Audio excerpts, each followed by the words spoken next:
Hey folks, welcome back to Keith's Garage. I'm Keith, you're in my garage. This is part 2 of my mini-series, where I'm going to try and attempt to rebearing my rear axle differential assembly. Everything looks pretty good. I got it apart in episode 1, partially. I got it partially apart. In episode 2 here, we're going to go further. You're going to see how I ended up with this complete disassembled diff assembly here. Cool little set of gears inside of there, I'll tell you. It's really neat. Let's have a look.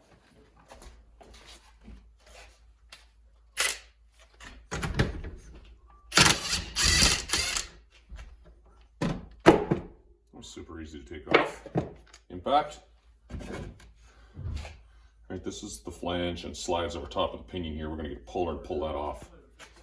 I'm going to try this type of a puller. If I can get a bite on 2 of the bolts here at once, 2 of the bolt holes. See if this is going to work.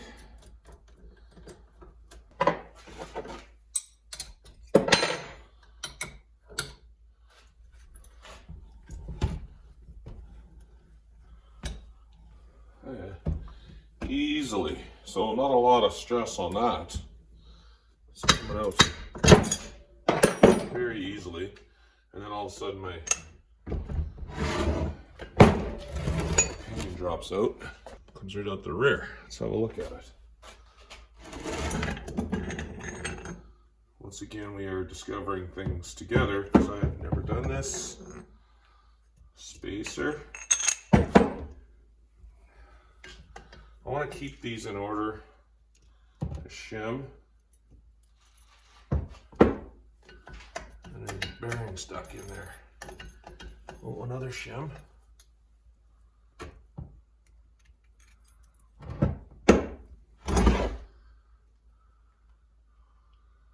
And there's a bearing in there that goes out that direction. There's a seal here. We're going to pull that seal out. That's the surface for the seal. No grooves in there. It's really nice. Didn't leak before. That's nice. You could speedy sleeve that if you needed to.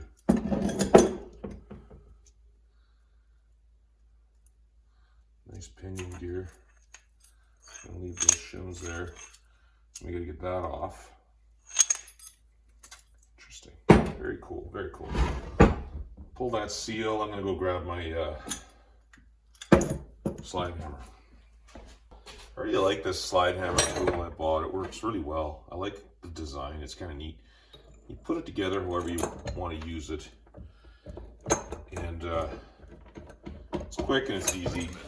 One thing I do when I go in there to bite the seal, these 3 claws here will go in. And then as I tighten the shaft down, it's got a handle here. I just twist it. The threaded rod comes out, pushes the 3 fingers apart. So it gets a real nice bite on the seal. Just doing that now, tightening it down.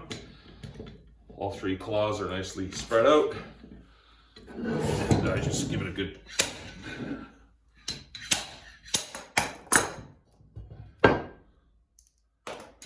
great tool to own. I'm not trying to save this seal. There it is. It's the old rawhide type. You can see the leather in there, spring. Another pinion bearing. Japan Koyo 31590. A couple of cones left in there. I'll take those out, and then that axle differential assembly carrier area is completely disassembled. Alright, safety glasses on. There's a cutout down there to punch out the cone, I guess. See what happens.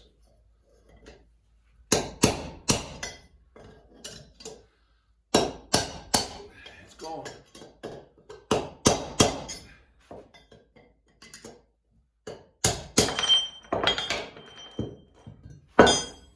One. Down there. And the other one's going to come out the other way. This way.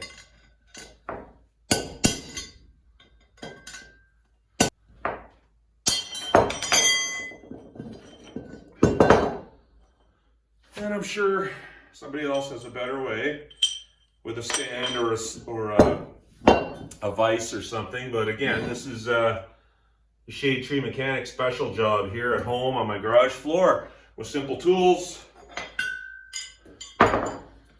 Hammer. She's all apart now.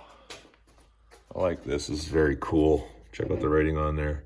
It says number 419. Look at the date, 3/20/1937.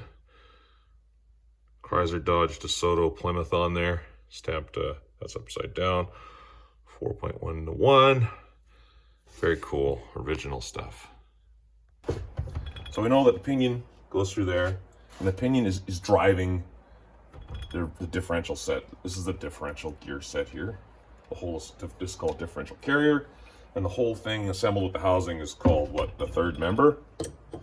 All right, so this sits with the gear towards the pinion. The pinion's there. This is the crown gear.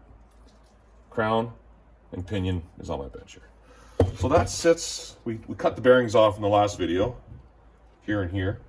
And these bearings sit in here in these nice little end caps.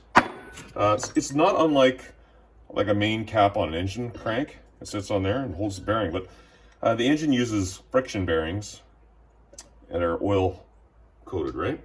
This uses a ball bearing. We know it's a tapered ball bearing. The cap holds it in place. Then the inside of the cap and the base here is threaded for this adjuster. So what we're adjusting is if we need to adjust backlash, we can move this side to side like this. And this is exaggerated, but we're moving it in relation to the pinion. We're moving it left or right. That enables us to set up the gears so they match properly and adjust for backlash. So we're just, when it's assembled, you're twisting this cap out, and twisting the other one in. That moves it to the right. If we twist this one the other direction, it moves it over to the left.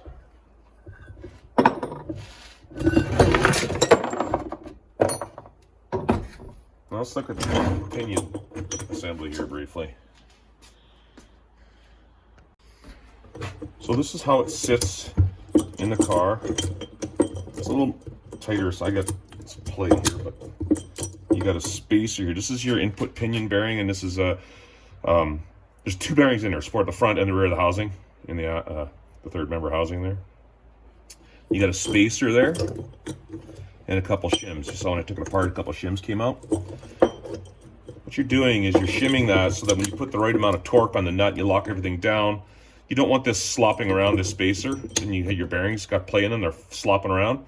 So you're shimming it so that when you torque it to the right spec, you've got the right amount of pre-bearing preload on the bearing, so it's not too tight. If it's too tight, you're crushing this tapered roller bearing.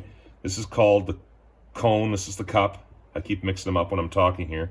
The cone goes into the cup. If it's too tight, you're slamming that bearing into the cup, and it's going to cause premature bearing failure here. So this allows you to tighten it to the right amount and not over tighten it. Keep them spaced and set nicely in place. So this is why the shimming is so important, to get it right, to get the right amount of preload on that bearing. Here's the seal. Here is where the universal joint sits. This is the flange I talked about. So the flange just slides over top of that. It's splined. I use my puller to slide it off when it was together there, slide it off. There you can again see the seal surface, the seal rides right on there. There's my seal right there. The seal was destroyed when I took it apart. I will not be reusing it. It's old original rawhide stock. We're looking for grooves, nicks in this surface here. It's really nice and clean. I have no concerns. It's going to do real well when I put that back together. Get a new seal. All right, so we got our input pinion bearings, our two shims. I have to measure those, but I'm guessing that's like a 5 thou and maybe a 15. For maybe. We'll see. Bearing, that's the part that sits in the housing. Spacer. This would be the other pinion bearing, the inner one, inbound. We're going to heat that up, cut it off, and get it out of there. Now, there are different types of gear sets. I want to talk about this for a second. So you've got a bevel gear set. If this is inside in place working, the bevel gear set sits up here like this. It sits at about a 90-degree angle. And it is a 90-degree angle. Allows the power to come in and change directions and go out to your axles this way and this way. If it sits up here in the center, that's just a bevel gear. Then what they can do is they can turn the teeth like this on the pinion and the crown gear, and they're spiraled. This is called a spiral bevel gear, and it still sits up at about the center line of the axles. But then somebody got really smart and figured out how to lower the drive line so it's sat lower down here like this. When you get down below the center of the axles, now it's called a hypoid gear set. It's spiral bevel, still spiral, but it's not at a 90 up here. Sorry, not at a straight line with the center of the axle. It's down here, it's off center. So that allows the drive line to sit lower. They're actually paired right there. Nice match right there. They fit together just like that. So now the rear seat, the passengers have a lower, hump where the driveline goes through the center of the car.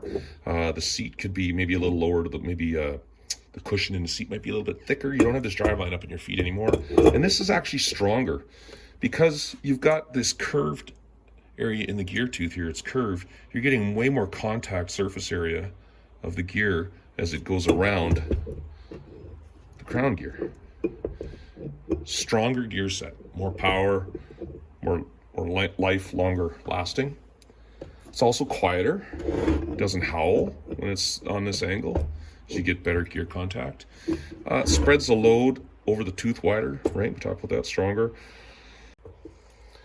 So this axle, I would tend to run, I'd look up the specs, of course, but I think I'm running like a 80W90 hypoid gear oil in here. So it sits nicely.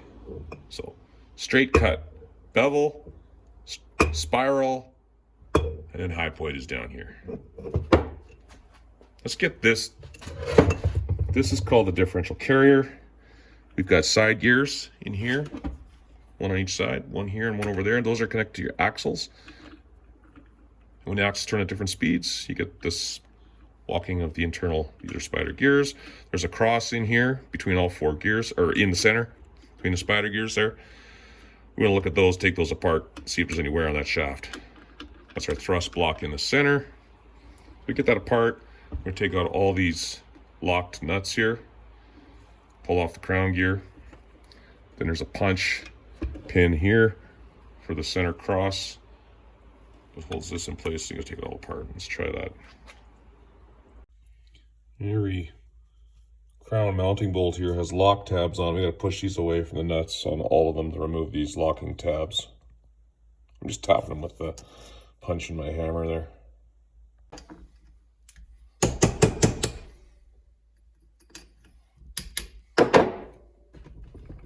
Torque values in the my motor's manual says that these should be between is it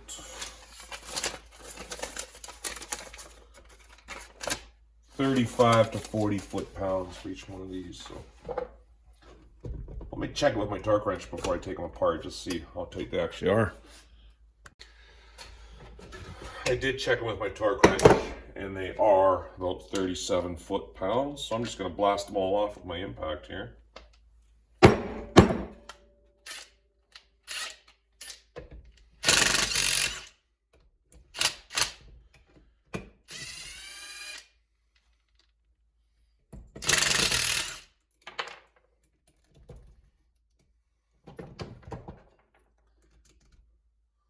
Lock tabs. Squared off bolt heads.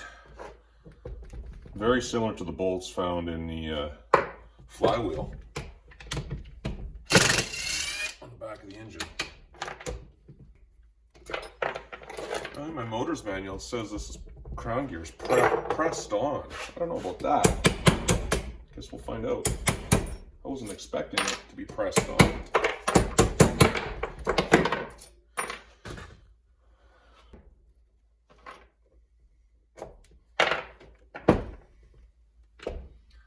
Well, they say that's pressed on there. I guess it is.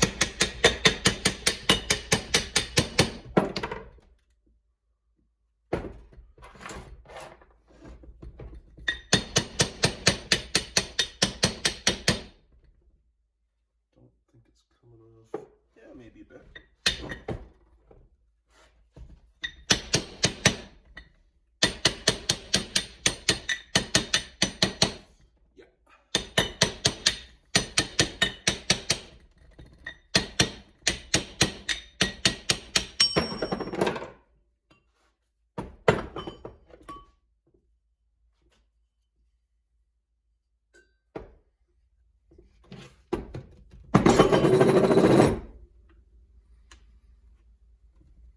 There's a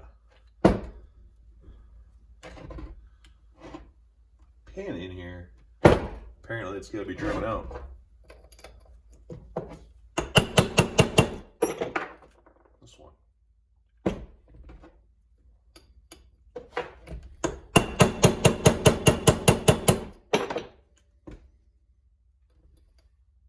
It's not the right punch. Maybe we'll get a different punch.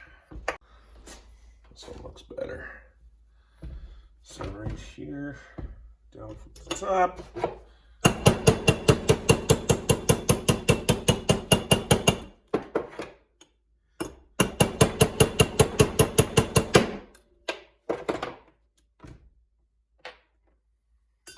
Now they say you should be able to take this apart by hand, but I got a feeling it's gonna just throw up in my face here.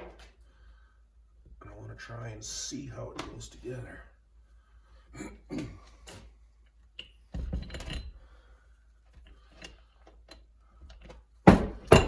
are trying to learn something here.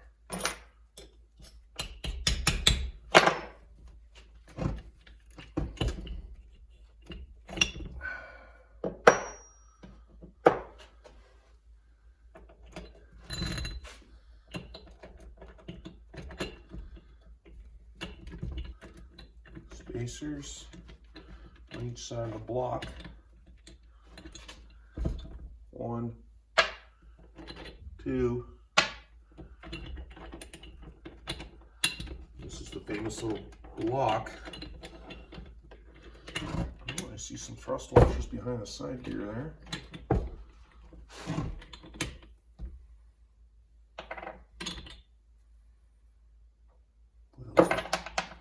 Those look pretty good. Another one.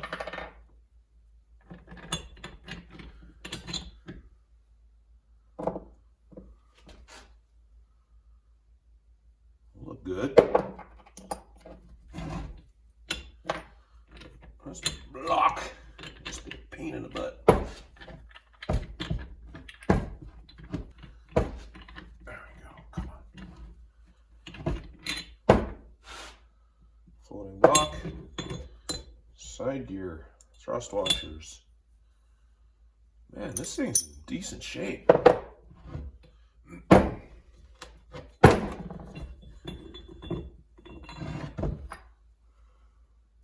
Puzzle to put that back together, but very cool.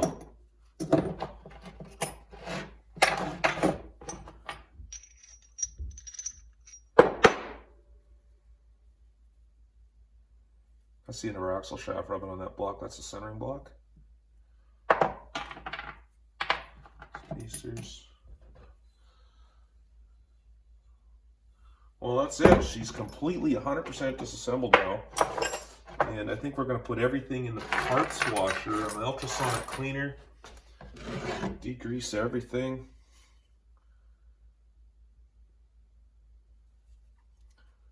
I don't have a lot of concerns here. I have to go find 4 new bearings and put it back together again.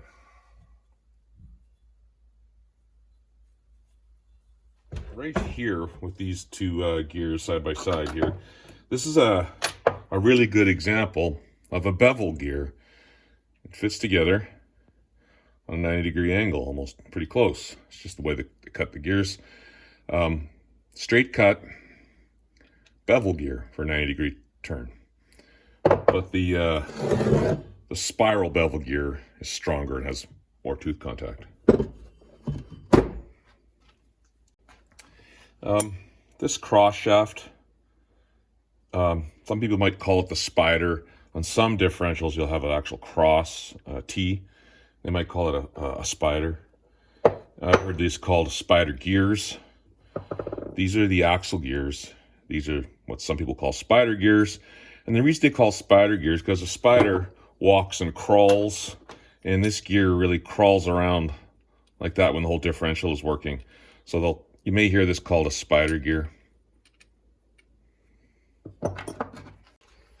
These were the lock tabs that hold the nuts down, that hold the crown gear onto the diff carrier. Those lock tabs are in here, like that. And you just pry over and push down on the edges of the walls of the nut there, lock them down. But several of mine have been used a few times, and the tabs are broken off. They can only bend so many times and they'll break off. So I'm going to reach out to a friend and see maybe if he has some spares. I need some new tabs. And if I can't find them, I'll probably just take my spare differential apart, see if I can get some more good locking tabs out of there. I wonder if a guy could just use like high strength Loctite in there. And there's a lot of torque on that crown gear, and you can't have these nuts backing off. If you do, it's a total disaster. So that's why the lock tabs are there. I'm going to put it back together the way it was. A guy could probably get away with, like I said, permanent red high strength Loctite, but I'm going to go back with stock because I don't want to experiment and have a problem and take out an entire rear diff after I assemble it because something came apart. So let's stick with stock. Well, if you enjoyed that, stick around, come around again for episode 3 in another few days, I guess it'll be. I got to go source some bearings. Haven't ordered them yet. I think I feel pretty confident before I waste my money on bearings. I want to take it apart, make sure I understood everything. I think I got it.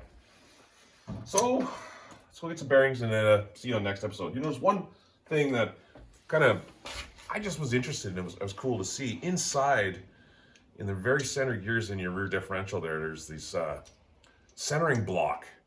You hear about it when you're setting up your axles, when you're setting the bearing preload with the shims behind the brake backing plate.